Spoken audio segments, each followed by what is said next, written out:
За сайн байцгаана уу? Энэ өнөөдрийн одоо манай подкастын өнөөдрийн зочин хойморт бэлгүүн маань оролцож байна. Тэгээд урилгын маань хүлээж авч хөрөлцөн ирсэн явдалд маш их баярлалаа. За баярлалаа. Ног урьж оруулсанд бас баярлалаа. За тэгээд хавар болж байна. Сайхан хаварж байна уу? Сайхан урж байна уу? Удахгүй 100 болох гээд байна. Тий 100 болоод одоо ийш тийш явах л та. За чи яаж ин 100-ны төлөвлөгөө чи ч бүр аяллалын бүр баг нэвтрүүлэг хийхээр л явд юм л шүү дээ. Тийш. Гэхдээ энэ жил бол найз нь ерөөсөө явж чадахгүй шүү дээ. Одоо нэг улсын ажил авсан. Төр албагч болсон. Одоо тэгээд за тийш 50 жилийн ой гэд бид нар ч бүр эрчимдсэн байдлаар амарч момрохгүй сайхан ажиллах байлгүй дээ. За ажил нэх вэ? Одоо юу чинь Эрдэнэтийн 50 жил чи эзэн болох үлээ. Эрдэнэтийн 50 жил чи юу штэ. 7 сарын 20-ын одоо би асуугаад чи баах ярьцэн дээ. зүгээр штэ. Би нөгөө нэвтрүүлэгч штэ. 24 25-нд болохоор болсон штэ нэт. За 7 сарын 24 наадам чи эзэн болж үлээ. Наадам чи бол 11 сард 11-нд болно шүү дээ. 7 сарын 11. Тий, 7 сарын 11-нд болно. За Эрдэнэтийн 50 жил дараа нь болох юм дээ. Тий. Ханган бүсийн хурд тэгээд уралдаан болно. За, ажил нь хүн амтын бужигнаал баяр наадам бол сайхан л болох байлгүй дээ. За, ажлын чиглэлээр юу хийж чинь ер нь. Манай Эрдэнэтийн 50 жил одоо ямар одоо баахан л энэ тэнд засварын ажил тэгэл зам засвар явгууны замыг хүртэл аягүй гоё л болж илээ л дээ. Ер нь дуусах шинж байна уу ч та. За одоо юу штэ манай би ч өөрхий багийн засаг дарах ч бол нэг амар хөрөнгө оруулалт болон бусад мэдээл багтаа. Гэхдээ хяналт тавих одоо чиг үүрэгтэй гэдэм.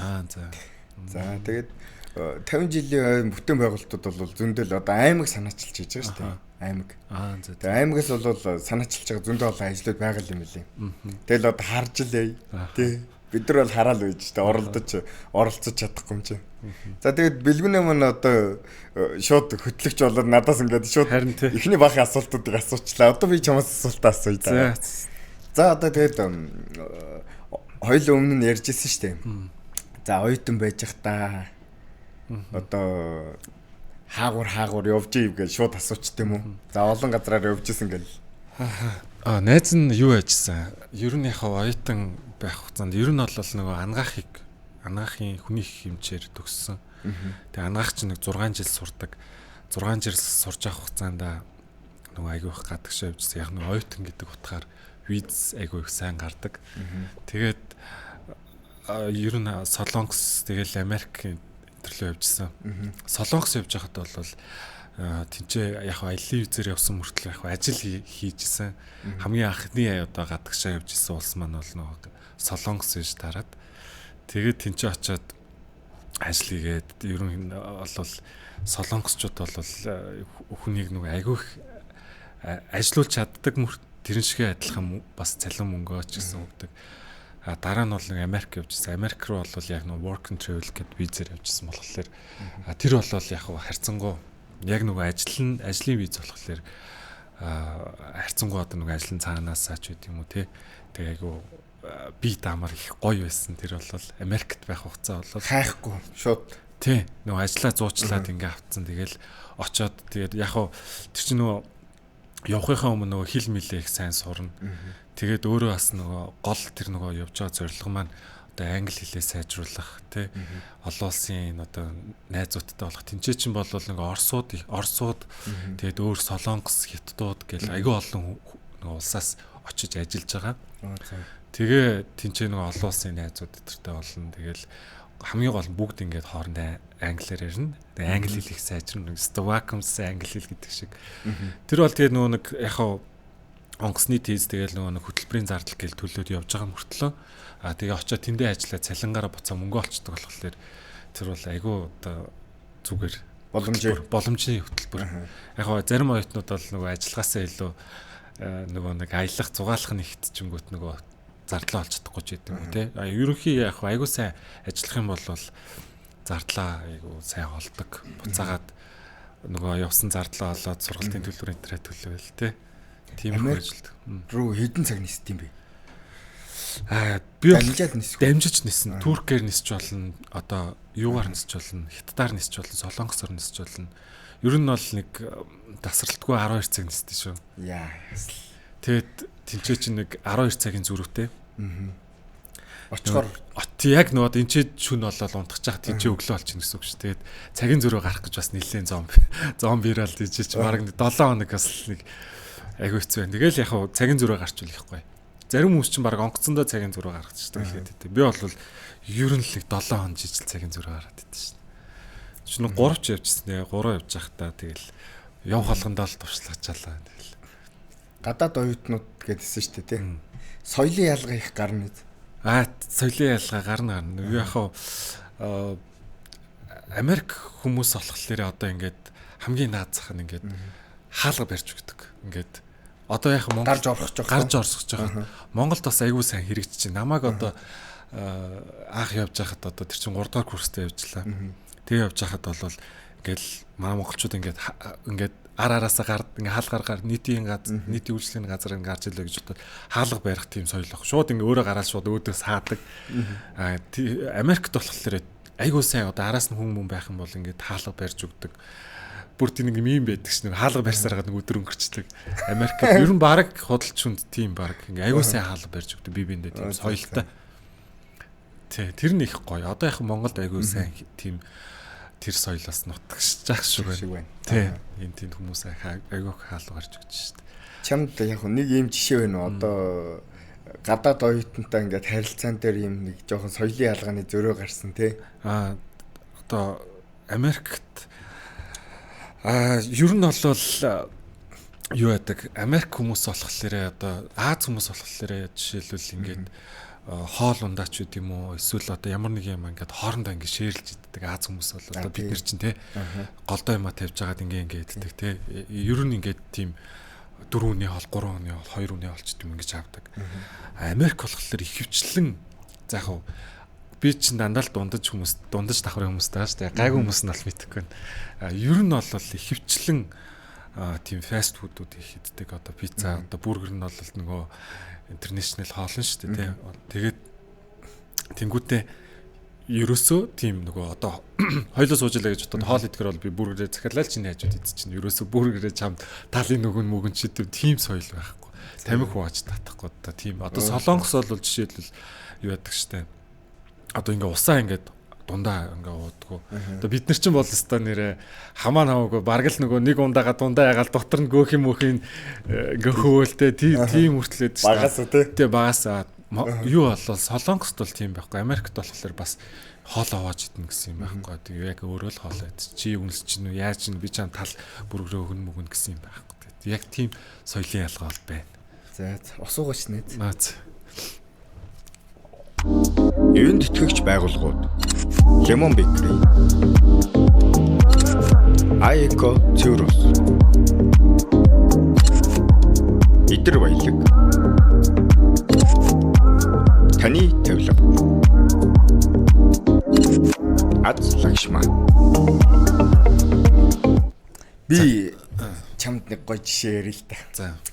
Би нэг айгүй юм соёлын ялгаа гэхүү үнсрэг үзэлж гэхүү нэг юм айгүй орж ирсэн. За найзтайгаа хамт би ч бас ингээд нэг урд сурж байгаа ч амар олон оюутан хамт сурдаг байсан. Юу урд сургууль гэсэн шүү дээ. Чи бүр докторийн зэрэгтэй лөө. Тэгээ шүү дээ. Би чи одоо 4 сургууль их сургууль зөвхөслөө шүү дээ. Тэгээд одоо тэнд ингээд сурж байгаа чинь юу яаж байгаа байхгүй. Нэг солонгос найзтайгаа сакс тоглодог байхгүй. Эсвэл сургуулийн гадаа талууд сакс тоглоод амар нэлээд удаан тоглосон юм аа. Тэгээд ядраад тэгээд бүр амар ам цангаад. Тэгээ ер нь студент эдэр буугаагүй мөнгө жоох муутай одоо сарын сүүлийг болж исэн. Тэгэл нөгөөдөгтөг одоо сүүлийн мөнгөөр ус авч уух гээд дэлгүүр ордог байхгүй. Гэсэн чи нөгөө нөхөр чинь битээр ингээл хамт ороод тусдаа салаад гарч ирэхдээ би усаа аваад өөдөнд ингээл усаа уугаа суучсан чи нөгөөдөг чинь чокобо авцсан гараад ирж байна. Тэг би уурлахгүй юм. Чи одоо яагаад чокобо авцсан бэ те? Игээд маа энэ усуу нөгөөдөг чи гарч ирэл угсаа уснаасаа гэж юм чи. За. Тэгээ чокобо идэх гэсэн чи ам цангах чи юу чокобо гэдэг. Би яа цангаад идэг гэсэн чинь чокобо аваад гараад ирдэг. Тэгээ би асуухгүй юу? Чи одоо яагаад чокобо авчиж байгаа юм бэ? Сүүлийнхээ мөнгөөр одоо ус авахгүй яасан гэдэг чинь. Гүйгүй энэ чокобо чи манай энэ солонгос үйлдвэрлэдэг шүү дээ. Тэгээ энэ хятадын энд юу энэ жижиг дэлгүүрт ингээ зарж ахаар нь баярлаад авчлаа гэд. За. Тэгэл би бодож байгаа юм чи. Пүү. Тэн дотор чи одоо юу болоод байна те? Тэр хүний сэтгэл зүй, тэр хүний гаргаж байгаа тэр нэг сонголт эднэр чи амар өнцөрхөг үзэл яваад ш дотор талтан те. Бид нар одоо би ч анх энэ одоо подкаст эхлэхдээ бас тэгжил утсан. Анх одоо энэ тэрийг ингээл айгу тэр ингээд надад амар гүн сэтгэл үлдээсэн байхгүй. Хүн одоо тий эцсийн ингээд мөнгөөрөө ус авч уух ёстой байж идэл чинь үнцэрхэг үзлэн давмгаалаад ингээд тэр одоо чокобаод идчихэж штэ. Тэнгүүд би ч бас бодоо за бид нар ер нь энэ улс орон гэдэг чинь ингэж л хөгжиж юм байна. Үнцэрхэг үзэл гэдэг чинь ийм л байд юм байна. Би ч урд сурж байхдаа бас нэг ийм үнцэрхэг үзэлтэй л хүүхд яваад байгаа штэ. Дээл мэлээ өмсөөл ингээл. Соёлын ялгаа гэхээс илүү яг нь үзэл бодол. Үзэл бодол тийм. Гэхдээ бусад одоо үндэстнүүд гэх юм уу зарим одоо ингээ хөгжиж байгаа улсууд өөрсдөө юмыг хэрэглэх нь одоо ийм нийтлэг үзэгдэл байгаа байхгүй юу? За жишээлбэл одоо энэ Солонгос ч гэдэг юм уу. За бас хятадууд ер нь болж л үгэл бас өөрсдийнхөө энэ соёлын юмыг ингэж авч үлдэх гээл байх юм талтай. Тэгэд бид нар монголчууд одоо нэг наанаал ингээл үнцэрхэг гэлээдэг те. Цаанаа бол бид нар ингээл өөрсдийнхөө бүтээгдэхүүнийг аварж иж одоо цаашаа аж үйлдвэр болон бусад жижиг дунд үйлдвэрлэлүүд хөгжөөд ингээд эдийн засаг томроод л гэл ингээл амар том асуудлууд шийдэгдэн штэ. Тэгэхээр тэр залуугийн одоо хийсэн үйлдэл бол надаас амар гүн сэтгэл үлдээгээл. Тэгээ өнөөдрийн энэ подкаст хийх хүртэл нөлөөлж байгаа байхгүй. Ер нь чанг юу яагаад тий. Одоо найз бол одоо нөгөө айраг зардаг тий. Залаат гэдэг бүр вэрэнд гаргацсан. Улаан залаат. Тий нөгөө нэг 5 литрийн савнд хийж айраг зараад идэг. Тэр бас их гоё шүү дээ. Ерөөсөө би уучлээсэн 2-3 удаа авч нөгөө бихээ ахынд бас нэг уужсан. Савлж маавлагын савлгааны их гоё. Айраг уухад гоё. Гэтэ айраг бас айгүй хөгжиж ах шүү. Юм лазмаацтай хүртэл гарч тий. Тийм шүү дээ. Одоо хөгжөөд шүү дээ бүр.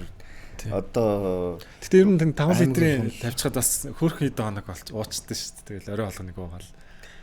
Баярлаа. Манай бүтээгдэхүүнийг хэрэглэсэнд. Чи нөгөө нэг айраг болохоор нөгөө нэг савлахтаа тэр нэг савлгааг ер нь ах тэр хаанаас тэр савлгаа санааг олов одоо тэр 5 литрийн саунд айраг одоо хөвчлэн л айраг ч нэг юм за 200 литрийн савлгаатай ч гэдэм эсвэл одоо нөгөө ундааны сав маунд хийсэн нөгөө юу гэвэл давхар ийм савны том 5 литр яваад байгаа шүү дээ. Хүм нөгөө уусаа ундааны сав дахиж нөгөө дотор нь хийнэ гэдэг. Эсвэл чинийх ч юм болохоор яг дахин шинэ сав аваад хүнсний сав аваад тэгээ хийж байгаа шүү дээ. Минийхээ ийм юм аа. Би зөвөр нөө би ч хөдөө голд өссөн байхгүй баг насаа. Тэгээд хөдөө чи ингээд сав гэдэг айгу чухал байдаг байхгүй.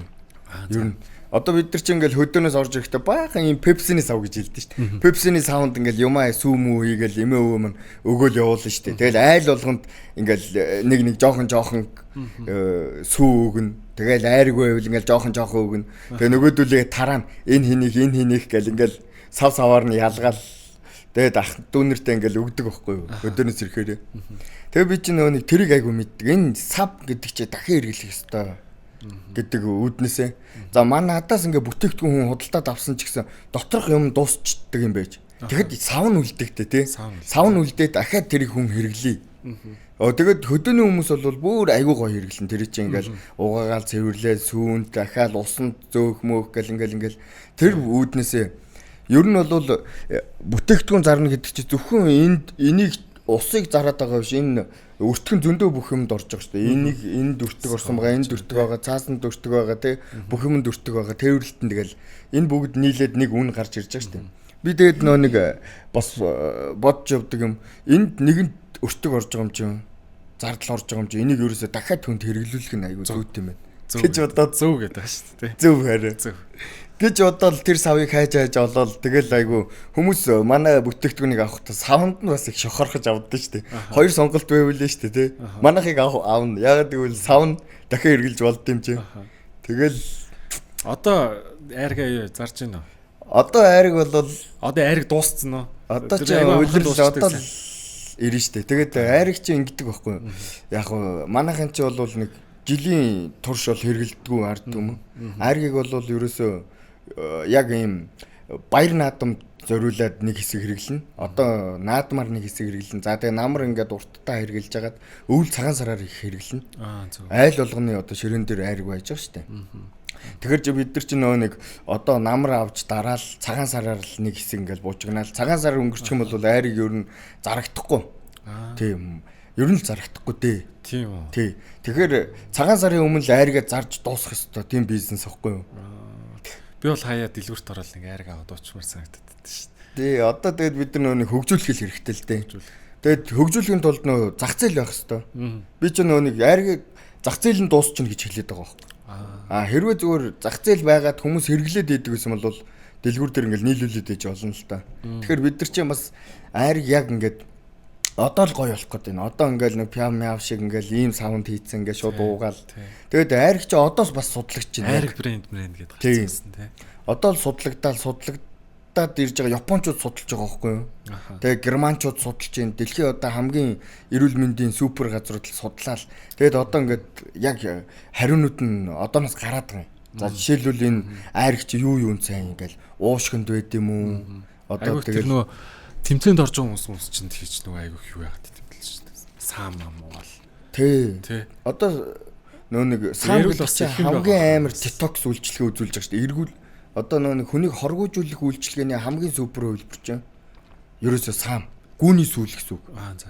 Сүүн дотроосоо хүнд нийцдэг сүү гэж байгаа шүү дээ. Одоо жишээлбэл гүүний сүү хүнд 10-аар 10 гэ бодвол 9-өр нийцдэг юм байна л да. Зөв. Яма мама байна. Зарим төрлийн ямаанууд бас нийцэлтэй. Тэгэхэд үхрийн сүү бол нэг 7-оор нийцэлтэй. Тэгэхэр чин гүүний сүү хүн бол хамаагүй өндөр нийцэлтэй. Дээрээс нь бидэрт маш их одоо өндөр өгөөчтэй гэж л ярьж. Одоо миний подкаст дээр чи надаас сонсгоо би ярьсаар хагаад дуусчих. Одоо би байх асуунаа. За өөр одоо юу хийхээр төлөвлөж байна одоо улсын ажил авцсан санаачилж байгаа юмнууд юу байна ер нь? За чи асуугаад байж найз нь хариуллаа тэгэл подкаст өндөрлөх юм биш үү. Тэгээд дараа нь хахад найз одоо яг хөө ингэж подкаст эрдэнэт подкаст гэдэг ингээд эрдэнэтийн 50 жилд яг хөө ингээ хийж байгаа. Тэгээд би бол тэгж хараад шүү дээ. Энэ нэгээ өргөжлүүлээд одоо өөр олон хүмүүс эсийг өөрж оролцуулаад нэгээ бас яг эрдэнэтийнхээ хэмжээнд тийм ээ өөр ингээд нэг урбан ток мок шиг ингээд айгу өргөжлүүлээд ингээ өргөөрөнд авч явал өөр гой юм ярих залуучууд мундаг залууч зөндөө байгаа л гэж байна. Гэхдээ яг хоёулахны ярьцгаах биш нэг олон ярьцгааж мөн бүр илүү те. Тэр мөрөн дээр би яг ярий. За тэгвэл одоо би яриад юу гэж асуулаа сая. Одоо улсын ажил ингээд авцсан. Ингээд одоо цаашдаа энэ улсын ажилдаа юу санаачилж юу хийх чинь төлөвлөсөн юм юу байна? За ер нь бол ингэж л болж байна. Радиусаар ажиллая гэж бодож байгаа байхгүй. Тэгэхээр хамгийн эхлээд энэ би ч багийн засаг дарга хийж байгаа шүү дээ. Аль багийн Баян булаг багийн засаг дарга. Тэгээ багийнхаа байрыг одоо манай багийн байр чи өөрөө 20 жил болсон юм яг шууд хэлбэл салаад унах гэдэг юм аюултай үзэгдэл болоход ойрдсон юм багийн байр байгаа байхгүй. Тэгээд нөө нэг юм тухайн үед нэг юм хуучны нөө нэг угсармал одоо нэг Канада технологи шууд авчраад тавьсан. Угсармал байшаа. Тэгээд одоо дотор засвар нь айгүй муу байсан. Азар нэг сумын хөрөнгө оруулалтаар дотор засвар нь хийгээд дууслаа. Тэгээд одоо гадна талын дээвэр гээл, гадна талын фасад гээл, үүдний довжоо гээл ингээл янзлан. Тэгээд гадаа эхлээ байшингаа янзлаад авчвал дотоод орчноо ингээд эхлээд эмхлээ зэгслээд авчвал радиус нь арай томроод хашаа ороогоо арай аятайхан болгоод хашаа машинаас нэг жоохон онцгой байгаа. Гэтэл за ингээд юу гэсэн багийн өөрийнх нь асуудал дуусгах хэрэгтэй. Одоо тэн дотор ажил хийж байгаа хүний асуудал дуусж штэ. Тэр чинь ажил хийж байгаа хүн чинь ажлын бүтээн сайжрахын тулд ингээд сайхан орчинд байх хэрэгтэй, дулаахан байх хэрэгтэй, үйл бол тийм ээ. Тэгээд ширээ сандал нь тухтай байх хэрэгтэй гэл асуудлууд байна. За яд принтер нь гацдаггүй байх хэрэгтэй гэл тийм. Тэгээд дараа жилээс бол нэг ширээ сандал принтер өдрөө ингээд зэгцлээд дотор асуудал ингээд дуусъя. За эхний нэг жил ерөөсөө. Тэгэд иргэддэг уулзчихлаа. Дараагийн жилээс бол ингээл радиус нь томрол яваад. Дараагийн жил нь яг ингээ хашааныхаа гадна талын замыг засъя гэдэг. Ерөөсөө барилгаа тойруулаад юм. Тойрол янзлаад байдаг. Тойрол юм гэдэг те. Тэгээд нөгөө байх хугацаанд яг гадна талбайгаа янзлаад дуусчихсэн чинь дахиад дараа жил нь за энэ манай байр ер нь дахиад шинжилж барья гэж ерөөсөө тэр багийн байр өгч байна. 4 жилийн дараа нөгөө тэр буцаа муудаад янзлаад ундаг уу. Ерөөсөө багийн байр ихнээс нь ерөөсөө энэ тэндээс нь янзлаа тойруулал янзлаа. Тэгээд принтер шинжилгээтэй л ерөөсөө. Найз нэг хоёр санаачлахтаа л ажиллаж байгаа. Эко баян булаг болъё гэж байгаа. Яагаад гэвэл одоо айл болгоны 3-5 мод тарья. Айл болгон одоо манайх чи гэр ороллын бүстэй байхгүй юу? Ихэвчлэн. Тэгэхээр чи айл болго эконойлтой болоо. Эконойл яагаад хэрэгтэй вэ гэхээр Эрдэнтийн хөрсний асуудал, Эрдэнтийн одоо энэ одоо гүний усны асуудал чи бид нар чи хамгийн өндөр цэг дээр байгаа. Эрдэнэт одоо горт хамгийн ойрхон байгаа баг байхгүй юу? Бидний утааны асуудал, бидний хөрсний асуудал чи Эрдэнтийн асуудал байхгүй юу? Тийм болохоор хамгийн эхлээд хийж чадах юм бол айл болгоныг мод тариулж чадна. Дараа нь бол эконойлыг бол бас эконойл бол мэдээж мөнгө санхүү хэрэгтэй. Эконойлыг хийх хэрэгтэй. Дараа нь сэргийгдэх эрчим хүчийг айл болгонд одоо сурчлаад ядаж одоо жил болгон 50 айл ингээ сэргийгдэх эрчим хүчтэй холбогдоод янд нь буугаад яваад байвал утааны төвшөө хамаагүй багасаал нь шүү дээ. Сэргийгдэх эрчим хүчт би бас айгүй сонирхолтой шүү дээ. Ер нь яг нэг бөөндөө нэг сууж ярихаараа нэг сэргийгдэх эрчим хүч өргөн хүрэн дээрээ тий зүйтэй. Ер нь одоо эконойл гэдэг тэр нь юу гараад аваад талт. Нэг соролдог нойлог хэлээд байна. Тий. Ерөөсө хөрсөл бохирдуулахгүй л байгаа байхгүй юу? Нэгдүгээрт хөрсийг бохирдуулахгүй. Тэгээ үнэр та нар тархац байхгүй. Тэгэл барьж ийн гэсэн үг. Тэгэл буцаагаал аавна. Энэ бүр одоо бол технологи хөгжиж байгаа учраас шатаадаг ч гинүү, яадаг ч гинүү те. Энэ технологи одоо хөгжиж байгаа эрүү үед бол яг энэ сэргийгдэх эрчим хүч бүүм хийж штэ. Энэ тэнд бас ингээл үүдлис байна.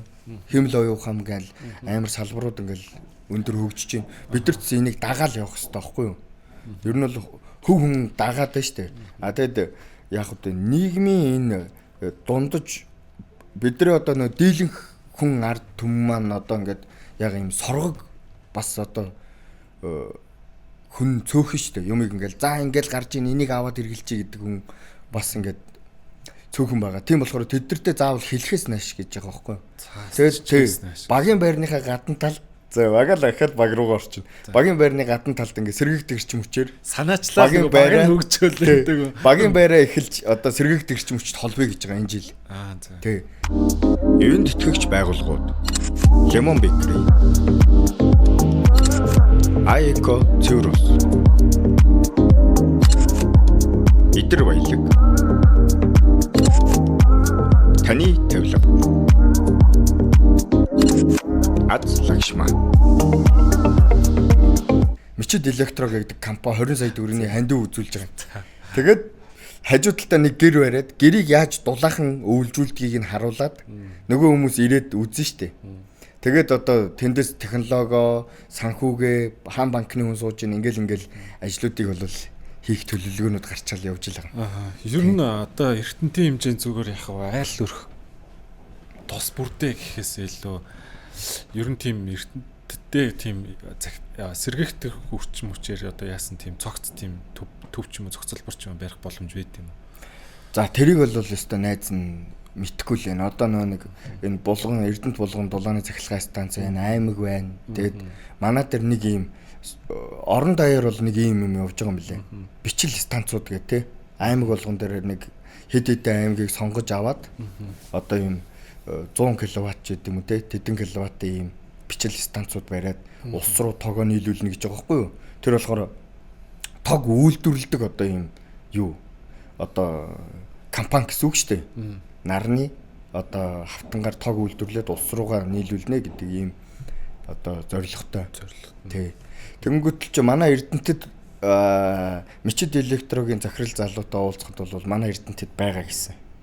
За яг үнэн цэзээ баригдана ийм төсөл ингэж явна гэдэг тийм бол мэдээлэл бол байхгүй л. Тий. Тэгэл одоо сэргийгдэх эрчим хүчээ зогсоогоо чамаас нэг хэдэн асуулт асууя. За. За чиний бизнес амжилттай юу? Миний бизнес нэг ийм ажил амьдрал ингэж явж байна. Найз нь бол яг одоо хийж байгаа юм бол агуулах, хүнсний агуулах барьж одоо ашиглалтанд оруулж байна. Ер нь бол хараад тахад агуулах бол ерөөс айгүй их ач холбогдолтой байдаг. Одоо жишээлбэл одоо ингээд түлш хомсдож чинь, бензин хомсдож чинь тий. Бид нар бол яг Эрдэнэтэд түлшний үйлдвэрлэл байдаг. Одоо энэ тэнд бас түлшний үйлдвэрлэл бичил үйлдвэрүүд байдаг. Одоо доонд бичилж тийм үү тий. Гэлээгээд одоо Монголын хэмжээнд одоо түлш юм ханх хэмжээнд бол биш. Одоо ингээд дайм бол яагаад түлш ингээд яригдэж байна гэхээр одоо дайм болоод ингээд түлшний үнэсөөд одоо энэ түлш бензин ингээд хомсдоод ингэж яхад нөгөө Японоор л жишээ авах гэдэг юм л та. Япон бол Монголоос одоо хэд дахин том эдийн засаг, хэд дахин одоо техник хэрэгсэл байгаа. Тэгээд Япон бол нөгөө нэг түлшээ юм нөөцлөлтийг сав байт юм байна одоо ингээ хомсдлоос сэргийлээд ингээд агуулга одоо тэр чинь бол одоо юугаар бол агуулга гэсэн үг шүү дээ. Түлшний агуулга тий. Тэнгүүт тэр түлшний агуулгахаар одоо яг хугацааг нь бол санахгүй. Ямар ч хэлсэн жил гарan чөлөө тийм одоо бүхэл бүтэн ингээ Япон улсын бүх ингээд ямар хангахаар хэмжээний тийм нөөц өгдөг. Хөөх амар юм тий. Тэгээд энэ утгаараа бол одоо агуулга бол бас айгүй ач холбогдолтой. Одоо биднэрт бол за яг хуу бензин гэдэл энэ дэр ингээл байж байгаа боловч одоо бид нар чинь хүнсний чиглэлээр одоо ингээд нөөцлөх ийм бол айгүй ач холбогдолтой. Одоо жишээлбэл одоо дайн дээр жишээлбэл түлш нөгөө хомсдож байгаа учраас л түлш ингээд нөөцлөх нь ийм ач холбогдолтой байт юм байна гэж ойлгож байгаа.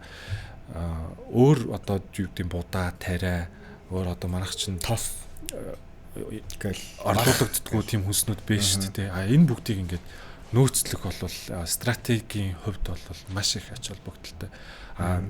Саяны одоо ашиглалтанд оруулж байгаа агуулга бол яг амар тийм нөлөөлөх биш ч гэсэн энэ бол одоо амийнхаа хэмжээнд бол айгүй ач холбогдолтой гэж харж байгаа. Агуулга чинь бид нар ч өөрсдөө бас нөгөө өөр зөндөл агуулгад ингээл үнсний бөөний чиглэлээр үйл ажиллагаа явуулдаг болохоор энэ тийм очиж байжсэн. Тэгээд агуулга болохоор айгүй сайн агаар сэлгэлттэй байх хэвээр. Дээрэс нөгөө ачаа бараа байнга бууж ингэж очиж идэг болохоор машин одоо том машин ингээд чөлөөтэй орж гардаг. Тэн дээр нөгөө ажиллах талбай гэдэг иймэрхүү юмнууд айгүй ач холбогдолтой байдаг учраас тэр бүгдийг ингээд шингээгээд тэг ингээд агуулга ядаас одоо ер нь л ашиглалтанд орох гэж байна да. Тийм. Агуулга төрөөсийн үйлчлэгээ гэж төрөөсийн үйлчлэгээ тийм явуулна да одоо. Агуулга төрөөсөл нь хажуудалд нь бас офсет төрөөсөл. Офсет төрөөсөл чинь ийм үйлчлэгээ санал болгож байгаа юм байна. Тийм. За тэгээд ер нь зар их явж байгаа. Зар яваад байгаа юм уу? Зар явж байгаа. Үнэн бэлэн болцсон юм уу? Ер нь яг хаа сонирхож байгаа хүмүүс бол холбогд нэ. Энд чинь бас угаасаа ганц хоёр хон л нөгөө нэг юм жижиг гэх юм уу дунд зэрэг юм агуулга байгаа. Тэгээ сонирхож байгаа хүмүүс бол холбогдох байлгүй тий. Зүйтэй. Бид ингэж сайлаа бэлтгэхэр саваа бэлтгэл үг гэдэг нь шүү дээ. Монгол тий. Энэ бол маш үн зөв үг шүү дээ. Бид нар чинь ингээд нэг жил төмс тариал баахан төмс гарч ирээл. Тэгэл нөө зөөр байхгүй. Юм гих мэтлээ. Манай монголчууд одоо яг чиний хэлдэг бол үнэхэр зөв. Яг бид нар ингээд нэг савны дутагдaltaй үндэстэн байхгүй. Тий. Дандаа нүдлэлээд явцсан. Тий. Тэгээд ер нь бол хадгалах юу одоо жишээлбэл нэг мах үнд ордог мах үнд ордог өөр төмс ногоо бас өөр одоо уух ундаа ус гэдэг ч юм уу те эдгээр чинь нөгөө хэрвээ хомсдоод ирвэл эргээд үнэтэй болдог нөөцлж байгаад ингээд буцаад энэ нөөцлж ингээд буцаад нөгөө зах зээлд нийлүүлнэ гэдэг маань одоо юм янз бүрийн нөгөө үнийн савлт маалт юм хөрөгдөлд орохгүй байх тийм үндэс олж гэж тэр утгаараа агуулгах маш хэрэгтэй. Бизнес эрхлэгч нарт бас маш хэрэгтэй. Агуулгах хизээч илүүднэ гэж байхгүй. Дутнуул гэхээс. За танаа бизнесийг жоох рекламдаа сайхан ярил л да. За агуулга төрөөсөлчих юм. Хажуудалд нь офсоо ингээд төрөөсөлчих юм те. Тэгээд офсоо төрөөслөхэд одоо Wi-Fi гэл бусад ийм зардлууд нь бол орчоод байгаа юм билээ шүү дээ үнэнд нь тий. Ер нь бол яг агуулгахыг ингэж бодож байна. Одоо агуулгах дээр болохоор агааржуулалтын систем бүгд автоматар явагддаг. Одоо цагийн тохиргоотой. Ер нь яг одоо цагуурын нөхцөл байдлаасаа шалтгаалаад одоо зуны нөхцөлд бол их хэтэрхий чиглэл өгдөг. Энэ нөхцөлд бол одоо цагийн арай ойр орхон агаар сорох юм юунуудаа вентиляторуудын тэмдэгт тавьсан. Тэгээд нөгөө нэг утаа мэдрэгчүүдийн тэмдэгт тавьсан байж байгаа. Тэнгүүтээ энэ дээр одоо галын тохиолдлуудын янз бүрийн яхад одоо мэдрэн. Ер нь яг энэ бол заавал байх ёстой зүйлтэй энэ тэмдгэл байгаа. Тэгээд камержуулт ер нь бол яг систем одоо нэг байгаа энэ цахилгаанаар ажиллаж байгаа системүүдэнд бүгд ухаалаг одоо болж шийдэж байгаа. Одоо гэрлэнч гэдэг юм уу те шүн одоо ингээд асчаад өдөр нь онторчдаг. Энэ яг цагийн хэрэглээгээр хийж л байгаа л да. Тэгээд дотор гэрлүүд нь дандаа мэдрэгчээр асдаг ч гэдэг юм. Тэгээ тэр гэрлүүдийг нь дахиад уцаараа ингээ унтраач садаг ч гэдэг юм. Ингээд дандаа ухаалаг системээр шийдэж байгаа. За тэгээд агуулга түрээслэх одоо энэ шин болон одоо тийм ээ шин үүсэж байгаа болон одоо үйл ажиллагаа явуулж байгаа хүмүүс бол агуулгах хэрэгтэй бол хуурай агуулгах гэж хэлдэг шүү дээ. Тийм хуурай агуулгах. Хуурай агуулгах хэрэгтэй бол одоо манай бэлгүүний тоологдож болох юм байна. За баярлалаа. За тэгээд хажуу талд нас офс нь бэлэн байгаа юм байна тийм. Офс бэлэн байна. Офсоо түрээслээд агуулгахаа түрээслээд тийм. Ингээл байж иж болох нэ гэж байгаа юм шүү дээ. За ер нь дунджаар энэ агуулгахны метр квадратын үн хиттэй байдаг бол янз байна. Ер нь бол хот тэгэл энэ тэнд судалж байгаад л ер нь нэг 15-аас нэг 25-ийн хооронд ч гэдэг юм. Агуулга тийм байх шүү. Тийм. Манай агуулгын хувьд бол нөгөө тог дулаан гэх мэт юмнуудад урсгал зардлуудыг оруулчихж байгаа. Тэгээд төвийн нөгөө тог дулаан тоглосон. Ер нь л яг одоо түрүүн ярьсанчлан нөгөө нэг сэргээгт ч юм уу чээр өөртөөхөө тог цаашлаа дулаанаа шийдэх тийм төлөвлөгөө бол байна. Тэгээд ер нь яг хөгжөөл яваад байна. Гоё болох байлгүй болно. За тэгээд бизнест нь амжилт хүсье. За баярлалаа. Манай подкаст дээрж оролцсонд маш их баярлалаа найзтай. Эрдэнэ хотын түүх 50 жилийн өмнө тохиолдуулсан Эрдэнэ хотод үйл ажиллагаа явуулж буй жижиг дунд үйлдвэрлэл болон бизнес эрхлэх залуусаа дэмжих контент маркетингийн ажлууд хийхээр төлөвлөд байна. Үүнд подкаст, real marketing content, donation marathon content гэх ажлууд багтана.